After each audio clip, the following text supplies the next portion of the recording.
afternoon, ladies and gentlemen. I'm conscious that we have got the slot after lunch, so hope we can fire through a lot of questions and keep you entertained for the next 40 minutes.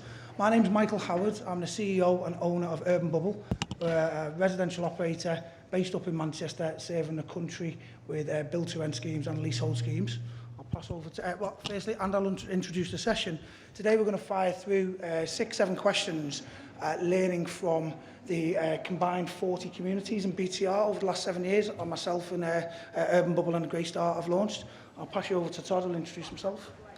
Thanks, nice to see all of you. So I'm Todd Marler. I'm the Senior Director of Operations for our BTR portfolio at Greystar for UK and Ireland.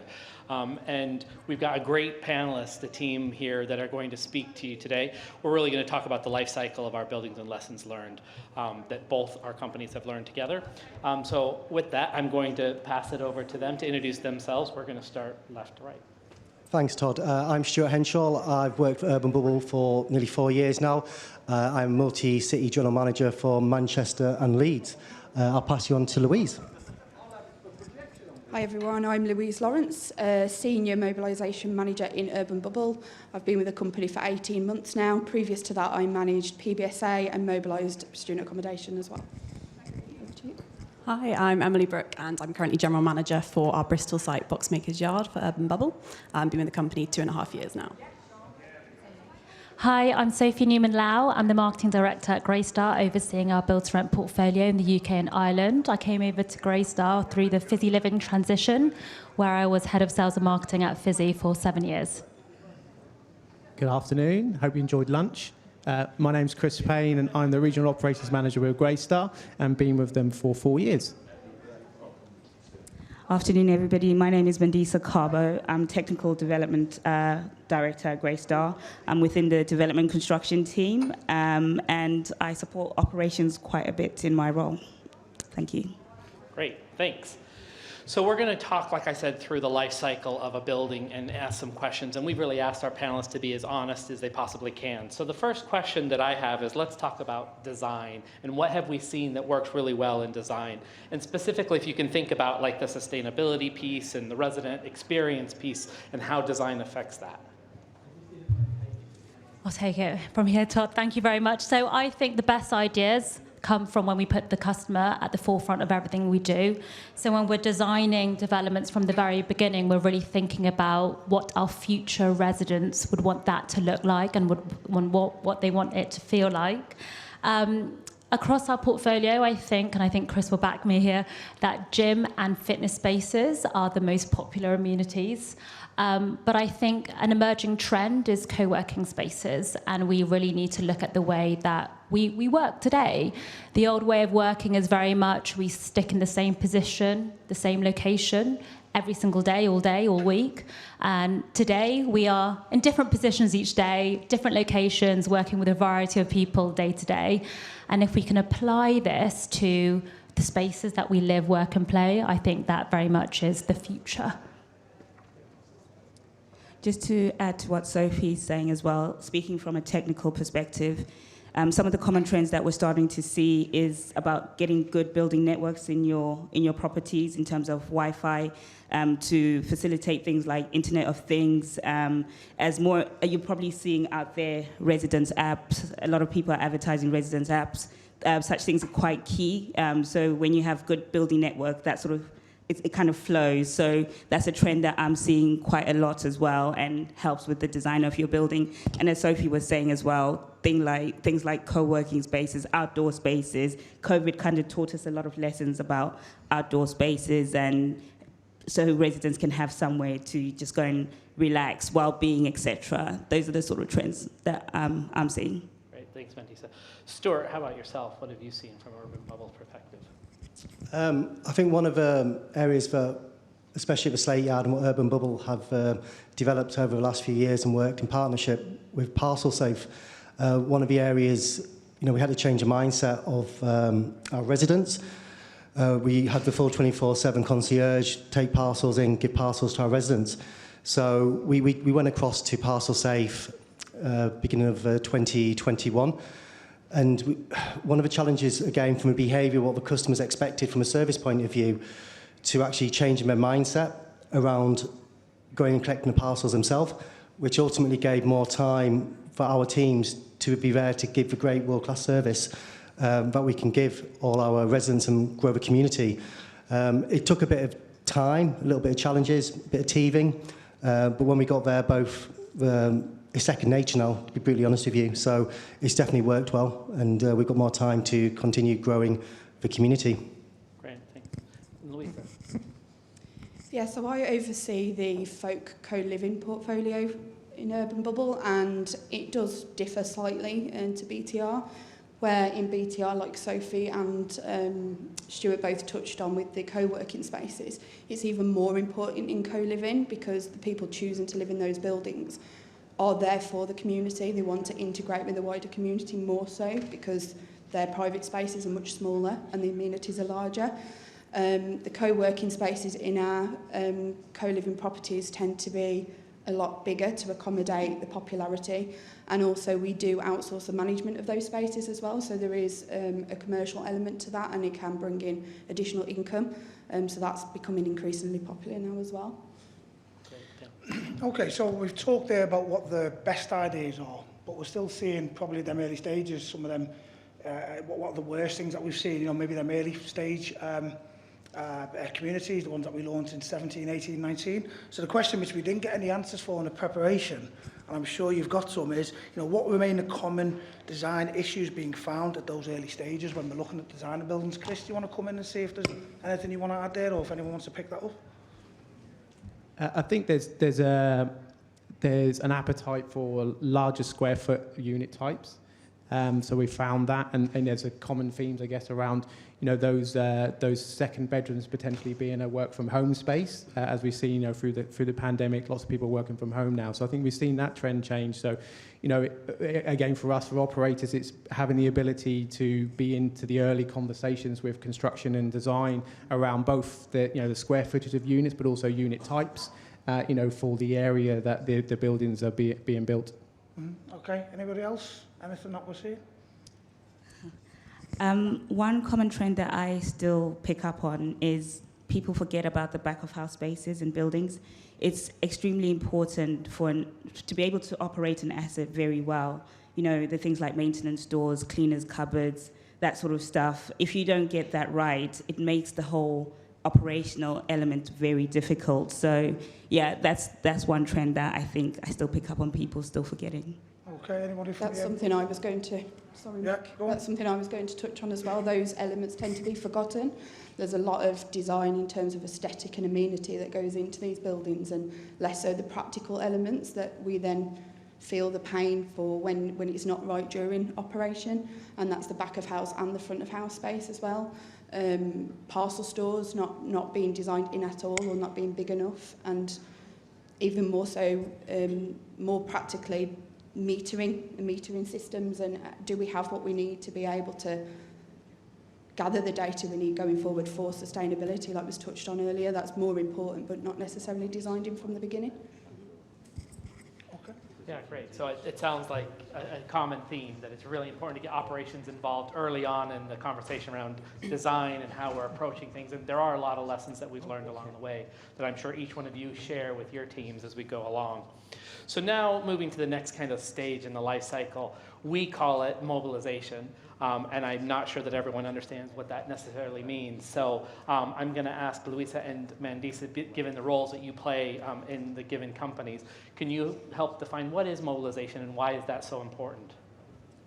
Louisa, you can go first, seeing as your role's mobilization. Thank you. Yeah, so it's very varied.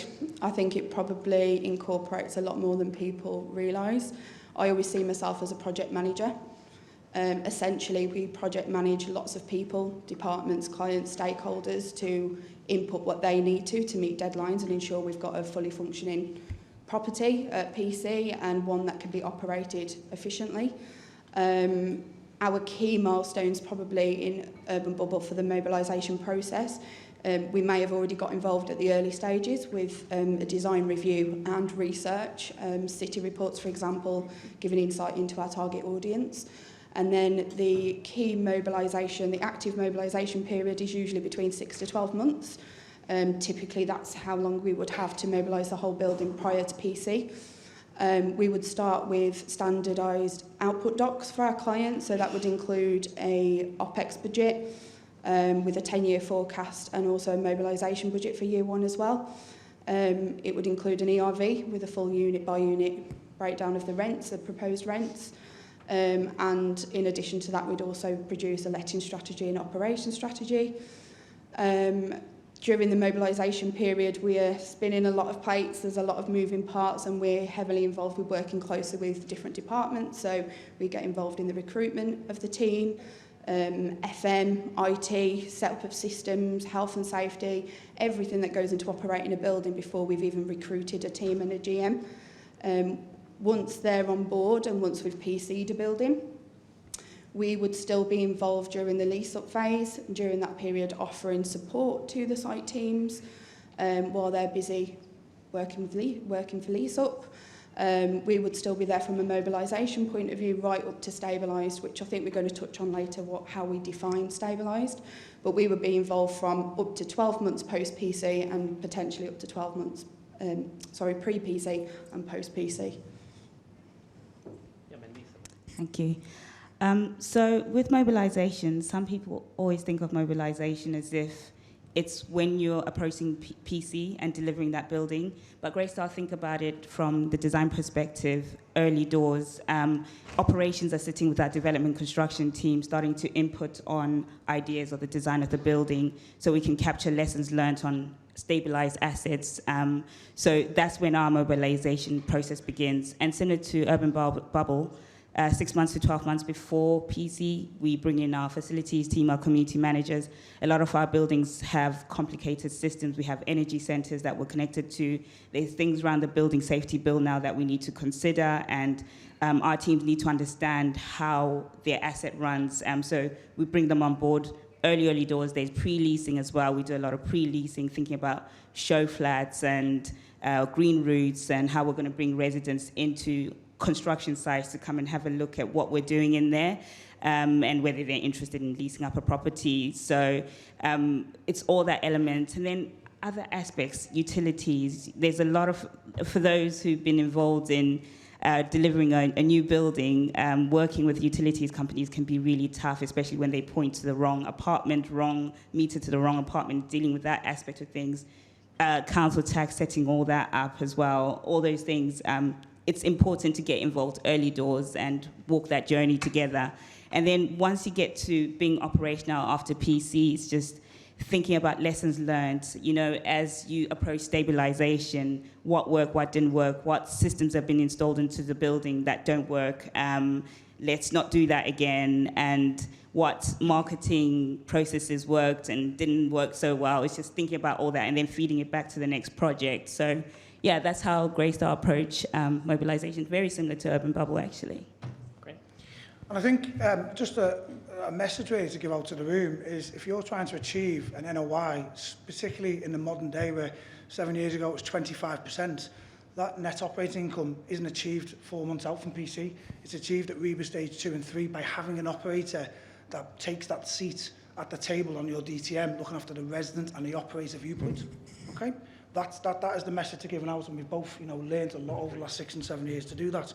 So, moving on a little bit. So we've got a couple of slides up behind which shows respectively what each of our businesses are doing in PC operations. But what we wanted to share with the room now, at the moment, what's the size of our respective BTR portfolios, homes that we have leased, cities that we operate in, and I'm passing over to Emily first from Urban Bubble. Yeah, so just to give an overview, so we've currently got 14 schemes across 8 cities in the UK, 5 of those being in London, which include the co-living schemes, and 3 of them being in Manchester. Slate Yard, first site opened 2017, started off with 90 apartments, now has over 400 as well. And then first site in Scotland to open this year, so first move-ins in August, and they managed to get 90% leased in the first 12 weeks, which is amazing. So currently, over 4,000 units with an average occupancy of about 95% at the end of Q3 as well.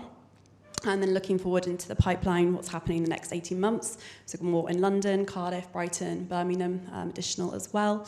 And by 2025, we're looking double communities, up to 28 communities with over 9,000 homes also. Okay, and Chris, I think you were going to take this one for Greystar. So I'm going to talk just to our UK and Ireland market. So we're currently 22 buildings that we're overseeing and operating, which is just shy of 6,700 units. 4 of those buildings are currently in lease-up, 2 of those in pre-leasing, and their occupancy is currently at 34%. And then our remaining 18 buildings, which is around 4,000 units, are an average of 97%, so at a stabilised portfolio. So we've seen a real shift change in our operations over the last 12 to 18 months, where we've moved into a more stabilised business in what we do. And again, we have a really strong pipeline that we're excited and look forward to in the next couple of years. Great, thanks. It's interesting to hear about the two companies and kind of what our portfolios look like today. I know 7 years ago, and where we are today, we've learned a lot. I've been here 4 years, and I've seen a tremendous amount of learning. And I know you, as operators on the ground, have definitely learned a lot along the way. So one of the most crucial pieces to any new development is the lease-up phase, right? And I know we all have lots of plans and ideas of what we think is going to happen. I'd really like to get from your perspective just, what are some of these lessons learned from the lease-up process? What's gone wrong? Where have there been challenges? And how have you applied those learnings? I'll pick on this, Todd, thank you. So when the Slate Yard first opened in 2017, 90 apartments, which Emily touched on earlier, we had to work with the client around how many apartments would be furnished and unfurnished. And one of the areas that we bent over backwards for customer service with the residents would be if we took furniture out of the apartments, if we took a dining room table, etc. and so on. Instead of actually saying, this is what we had, this is the furnished, this is a package, this is what we're going to deliver. By the end of the year, we'd taken quite a bit of furniture out of the apartments, and I think it equated to around 35k, which we had to explain to a landlord from a cost from storage. I think something that we... Very difficult conversation you had to have, wasn't it, Stuart? Yeah, storage costs are very expensive, aren't they? They are, and I've learned that now, Mick, so thank you. But one of the areas that we've worked on as your portfolio grows and we understand the needs and what we can actually do, it's okay to say no. The market speaks for itself.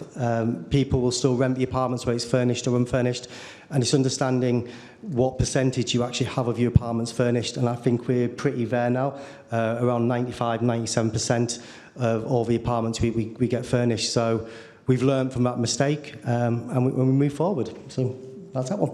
Great. And I think it's just going to add interesting point and poignant to make, is that was one of our lessons learned from leasing up as well, around the unfurnished versus furnished. And I think it's still a tricky decision to get right, because actually depends on the development, depends on the area, depends on your demographic of your audience. So I think still it's a challenge to date to get it right, and I think we still probably do get it wrong on occasions. I think the flexibility you have as your portfolio grows, and I guess we're both perhaps in a lucky and privileged position to be in that point, is that when you do get it wrong, you have another development just over the road or in another borough in London, then you can start to move stock around between yourselves as a portfolio. I'll add the marketing perspective to pre-lease and lease-up. So we've got different strategies based on the various stages of the leasing cycle. Pre-lease and lease-up, the most exciting time. And I think pre-lease, as you mentioned, Mandy, is such an interesting concept, because the demand for achieving 10, 15% pre-lease is quite a challenge. And I would definitely say, lesson learned recently, CGIs are so important. Good CGIs, incredible. They will do wonders, because how else are you going to rent a flat without showing them the product, the amenities, anything? And that comes down to sort of brand awareness and demand generation that we look at for pre-lease and lease-up, and selling the aspirational lifestyle over just the accommodation. We've seen some really innovative channels that we're looking at from a marketing point of view, so going above the out-of-home campaign, above Rightmove, Westfield, Coppermaker Square. They just managed an incredible pop-up in Westfield Stratford Centre to really give the prospective resident that immersive experience, which is incredible, really great for generating brand awareness. I know for Bloom and Nine Elms, we looked at Connect TV as a really interesting and new channel to explore, and that's to sort of really boost brand awareness of Bloom and Greystar. And I know that Moda Living just absolutely nails social media for all their branding, and they generate a large amount of leads this way. So loving to see the industry sort of push forward. Just to add to what Sophie's saying as well on the pre-leasing, one thing that we didn't get right initially in the early days was things about show apartments and marketing suites. So show apartments are really great for pre-leasing, making sure you can also manage to take photography that you can put onto the website to be able to showcase what those units are going to look like. And I touched on it earlier as well around green routes, if you're going to show people around these buildings to have the right access during construction, which is PPE free, so that it doesn't feel like they're going into a construction site. So those are other lessons that we picked up on. And then on the technology side, some of the things that our guys in Greystar are doing in the US is self-guided tours, and who knows, eventually we might look at that here in the UK. We've got the infrastructure that does it in terms of building networks, but it's getting the app and getting that whole sort of process around that. So yeah, there's quite a few things out there. Thanks, that's great. From Urban Bubble, anything else lessons learned from Lease Up that you guys can think of? I know that you don't do pre-leasing, that's interesting, and I'd love to understand, what's your approach? So I'm less directly involved in leasing, but we do assist with projecting lease up figures. One thing that I just wanted to touch on was selling the lifestyle to the resident, not just the building, not just the show flats and the showrooms. That's all great and obviously very, very important. But in co-living in particular, it's selling that lifestyle, selling the community, discussing the event schedule that we have, and perhaps involving residents. We do have resident ambassadors at our co-living properties, and involving them in the welcome days and the tours, because it's all about community and meeting like-minded people. I think that's really important at that stage as well. I was just going to add a little bit more to that about when leasing up. We've noticed over the last year ourselves the behaviour of the prospect not necessarily coming to site to view the apartments. So it's making sure you've got a catalogue of videos of the actual apartments, so you can send either via WhatsApp or across an email. It's made a big impact to us letting up again. Just using the Slate Yard as an example, we had 3 different buildings over 2017, 2018 and 2020. The first 2 buildings was one kind of spec. The third building was a more modern, slightly different spec. So when COVID hit in 2020, we lost a lot of people with putting the notices in and working from home. In Manchester, since 2020, has had over 15,000 apartments built, over 80 plus developers building in Manchester. So the demand wasn't there initially. Well, it was, but with COVID, it lacked a little bit. But then obviously going forward, it's come out of the pandemic and the market has really, really picked up. So having the opportunity to send videos of the actual apartment, what it looks like with that detail, the aspect, what floor. The last 3 months, we've let 55% of our apartments purely by sending videos on emails and WhatsApp. So that's a real big help for ourselves. Is there anybody else with a question? Anything else? Any other lessons learned in lease up? Okay, so we've talked about mobilisation, consultancy, design stage, lease up. Obviously, we've now got quite a number of units, and I hate using that phrase, homes, which are stabilised, and the dynamic is different, and we all recognise that. Does anybody just want to maybe go through within the stabilised dynamic of a community? What are the differences in operation? What lessons have we learned? What are the best things we're seeing? And I'm going to open it up to the floor, whoever wants to come in first on that one. Thank you, Chris. Looks like it's me. So I think first of all, from a team perspective in operations, the dynamic it changes and varies right in the type of stage you are in your property's growth. So when you're a lease up, you want to be looking at individuals that are comfortable being in a high-paced environment, fast-paced environment. That because leasing up is essentially our version of our sales environment, right? So you need to be able to have that mindset that you can work in that type of arena. And then as our developments then to start to mature and move into stabilised, then the focus is even more so on that customer service and ensuring that you deliver that. And some people we found in our developments who are naturally formed to that fast-paced environment move on to another development and lease up there and are successful in delivering an exceptional lease up in there. Others choose to stay. We also found that obviously depending on the size of your developments has an impact directly on the size of team that are on site. And we often find that, at assistant manager levels in a smaller development would be the ones that will be driving that lease up and being hands-on and being in that fast-paced environment and not necessarily having a leasing manager to drive that side of things. So, dynamics definitely change and vary. Okay. And Emily, you've been involved with a community, well, in Bath, one of our smallest communities, and then to an even smaller one in Manchester, and now leading Bristol, which is 400 homes. What are the things that you see as lessons that we've learned within a stabilised community, which is, what is the definition of a stabilised community, and what are the things that you've reflected on with the 3 communities you've led? Good and bad? Be open and honest. Where to start? Obviously managing kind of very different size communities. I think staffing is kind of key as well, having the right team behind you, kind of recruiting right from the start.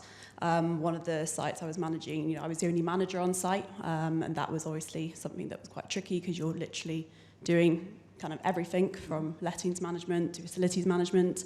Obviously, kind of people management is a big part of the role as well. So definitely having kind of the support behind you in the sites where I had kind of multiple managers, that was definitely, something that, really helped, having the right team. Okay, and Stuart, obviously you've been with us for 4 or 5 years on the same community. What have you noticed with a stabilised community? What are some of the lessons that we learned in terms of once it's stable, once we've got past that lease up and that full-on environment that we have? Well, I think, as you know, Mick, the last 4 years I've been restabilising the building every year because people have moved out for whatever reasons, like I say, the pandemic, the new buildings. I think one of the challenges, you look at Manchester as a market, I touched on earlier, 15,000 apartments. Since 2020, over 80 developments. 2017, 2018, when we had the quartz and graphite buildings opening up, an older spec. The quartz building was the second BTR building in Manchester. So the needs and the expectations of the residents' prospects has changed. You've also got the amenities have changed. So when we first opened, we had a gym and a communal space, where now people have swimming pools, rooftop gardens. So for me, the main thing that I try and get around is to be so honest and open with our prospects, residents, and deliver world-class service. It's getting the basics right. It's around, smiling, standing up, speaking to residents, and by what we've implemented over the last few years gives our teams the opportunity and the chance to spend more time with residents and make it feel like their home, as it should be, the community of the Slate Yard. So for me, one of the big learnings, it's not being fake, it's being honest and just being genuine to a resident. Okay. That's great. Real quickly, can I ask, I'm curious, can you please just define what stabilized is? I know we throw around these terms thinking that everybody necessarily knows what that means. And what we realized in this collaboration is even internally, we may have different definitions. So I'd be curious to hear from Urban Bubble and from Greystar, what's your definition of stabilized?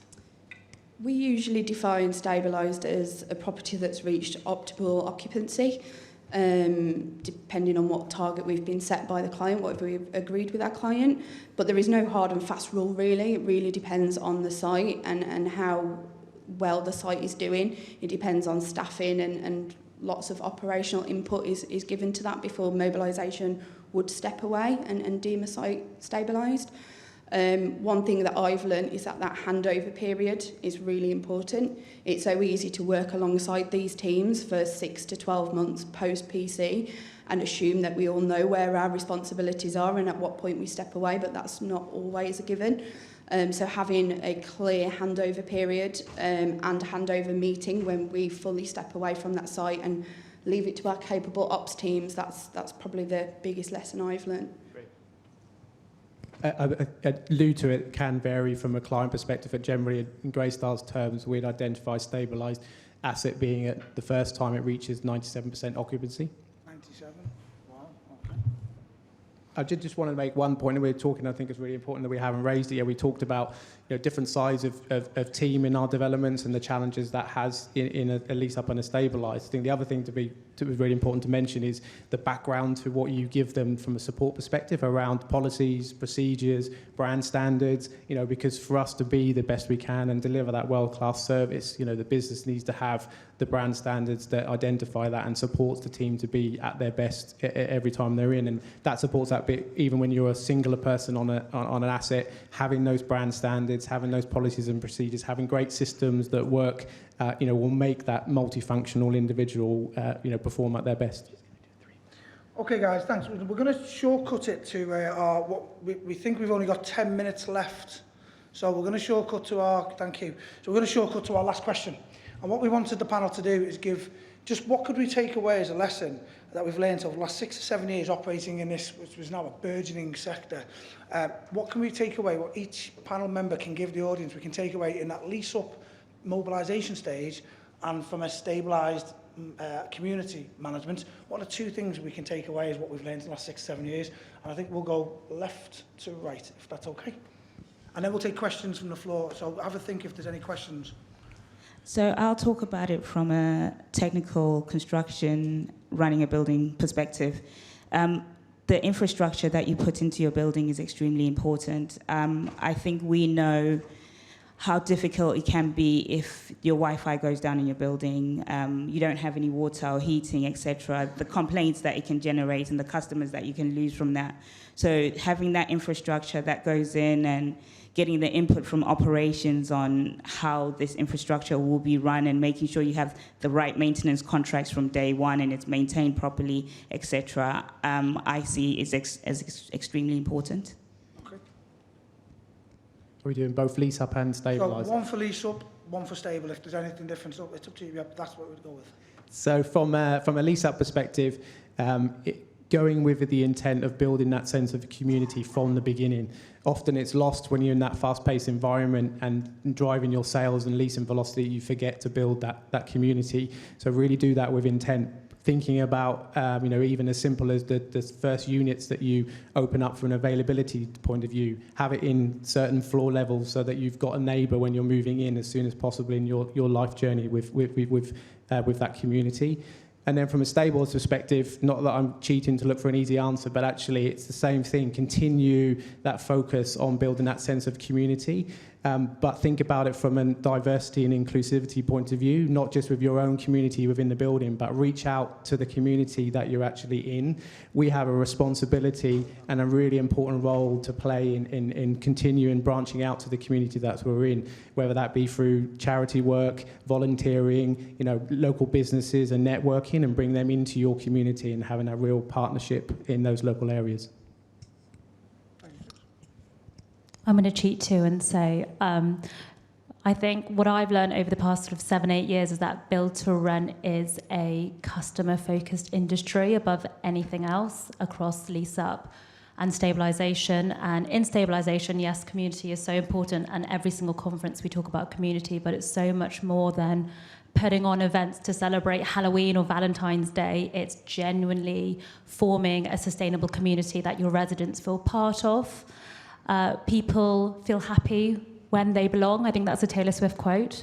I'm not sure, but it's that sense of belonging and really understanding who lives in your building, so taking the time to talk to them, receiving feedback whenever you can.